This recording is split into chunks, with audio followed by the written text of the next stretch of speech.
ایک دور دراز سلطنت میں ایک دانا اور محبوب بادشاہ رہتا تھا۔ یہ بادشاہ اپنی دولت اور طاقت کے لیے ہی نہیں بلکہ اپنی بے مثال حکمت کے لیے بھی مشہور تھا۔ لیکن سلطنت میں ایک عجیب افواہ گونجتی تھی۔ لوگ سرگوشی کرتے تھے کہ بادشاہ کے پاس ایک راز ہے جو صرف بہادر لوگ ہی جان سکتے ہیں۔ ایک دن بادشاہ نے محل کے صحن میں ایک عظیم اجتماع بلایا۔ ہزاروں شہری امراء اور مسافر چمکتے سورج کے نیچے جمع ہوئے۔ بادشاہ جو اپنی شان و شوکت کے باوجود ایک سادہ لباس میں ملبوس تھا، محل کی سیڑھیوں پر ایک پراسرار صندوق کے ساتھ کھڑا تھا۔ میں اس زمین پر 20 سال سے حکومت کر رہا ہوں، بادشاہ نے کہنا شروع کیا۔ اس کی آواز پرسکون مگر پراثر تھی۔ اور ان تمام سالوں میں نے ایک ایسی حقیقت سیکھی ہے جو بڑی طاقت اور سکون لاتی ہے۔ اس صندوق کے اندر اس حقیقت کا جواب ہے، لیکن اسے کھولنے کے لیے آپ کو ایک چیلنج کا سامنا کرنا ہوگا، ایک ایسا چیلنج جو بہادری، ذہانت اور عزم کا تقاضا کرتا ہے۔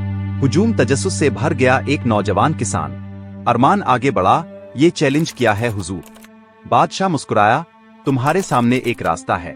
اس صندوق کی چابی تلاش کرنے کے لیے تمہیں سرگوشیوں کی وادی پار کرنی ہوگی، شک کے پہاڑ پر چڑھنا ہوگا اور سچائی کے آئینے کا سامنا کرنا ہوگا۔ تب ہی تم وہ لا سکتے ہو جس کی تم تلاش کر رہے ہو۔ بہت سے لوگ جیج کی نامعلوم سے خوفزدہ، لیکن ارمان تجسس اور ہمت سے بھرپور آگے بڑھا۔ میں اس چیلنج کو قبول کرتا ہوں، بادشاہ نے منظوری سے سر ہلایا۔ پھر جاؤ اور حکمت تمہاری رہنمائی کرے۔ ارمان اگلی صبح جلدی روانہ ہوا۔ سب سے پہلے سرگوشیوں کی وادی کا امتحان تھا۔ جیسے ہی وہ گھنے دھندلے علاقے میں داخل ہوا، پراسرار آوازیں اسے گھیرنے لگے۔ اس کے سب سے بڑے خوف اور گہرے شکوک کو سرگوشی کر رہی تھی۔ تم بہت کمزور ہو، تم کبھی کامیاب نہیں ہوگے۔ آوازیں بلند ہوتی گئیں، اسے مغلوب کرنے کی کوشش کر رہی تھیں۔ لیکن ارمان نے اپنی آنکھیں بند کر لے اور بادشاہ کے الفاظ پر توجہ دی۔ بہادری خوف کی غیر موجودگی نہیں بلکہ اس کا سامنا کرنے کی طاقت ہے۔ ہر قدم کے ساتھ آوازیں ماند پڑتی گئیں، یہاں تک کہ وہ وادی سے نکل آیا، پہلے سے زیادہ مضبوط۔ اگلا مرحلہ شک کے پہاڑ کا تھا، ایک کھڑا پتھریلا راستہ جو لامتناہی معلوم ہوتا تھا۔ جیسے ہی ارمان چڑھائی کرتا گیا، سیاہ بادل اکٹھے ہو گئے اور شکوک دماغ میں بھرنے لگے۔ اگر بادشاہ کا راز محض ایک فریب ہو، اگر یہ سب بے سود ہو۔ لیکن جب اس نے پیچھے مڑ کر دیکھا اور دیکھا کہ وہ کتنا آگے آ چکا ہے، تو اس نے خود سے کہا، ہر قدم مجھے سچائی کے قریب لے جا رہا ہے۔ نئے عزم کے ساتھ وہ بلند اور بلند چڑھتا گیا، یہاں تک کہ وہ چوٹی پر پہنچ گیا۔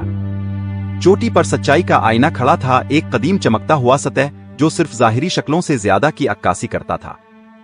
جب ارمان نے اس میں دیکھا تو اس نے خود کو دیکھا، جیسا کہ وہ تھا نہیں بلکہ جیسا کہ وہ ہو سکتا تھا، مضبوط، دانا اور بے خوف۔ آئینہ بولا، چابی صندوق میں نہیں بلکہ تمہارے اندر ہے، واپس جاؤ اور تم سمجھ جاؤ گے۔ جب ارمان محل واپس پہنچا، تھکا ہوا لیکن پختہ عزم کے ساتھ، بادشاہ نے اسے گرمجوشی سے خوش آمدید کہا۔ کیا تم نے چابی ڈھونڈ لی؟ بادشاہ نے پوچھا۔ ارمان جھجکا، پھر جواب دیا، مجھے کوئی جسمانی چابی نہیں ملی، لیکن میں نے ایک بڑی چیز پائی، اپنے خوف کا سامنا کرنے کی ہمت، شک کو دور کرنے کی طاقت اور اپنی صلاحیت کو واضح طور پر دیکھنے کی بصیرت۔ بادشاہ کی آنکھیں فخر سے چمک اٹھیں۔ بالکل وہ راز جس کا میں نے وعدہ کیا تھا، اس صندوق میں نہیں بلکہ خود سفر میں ہے۔ اصل طاقت اندر سے آتی ہے، چیلنجوں کا سامنا کرنے کی ہمت، خود پر یقین رکھنے کی حکمت اور بڑھنے کی طاقت۔ ہجوم تالیاں بجانے لگا، ارمان کے سفر اور بادشاہ کے گہرے سبق سے متاثر ہو کر۔ اس دن کے بعد سلطنت خوشحال ہو گئی، نہ دولت طاقت کی وجہ سے بلکہ اس لیے کہ اس کے لوگ اپنی صلاحیتوں پر یقین رکھتے تھے۔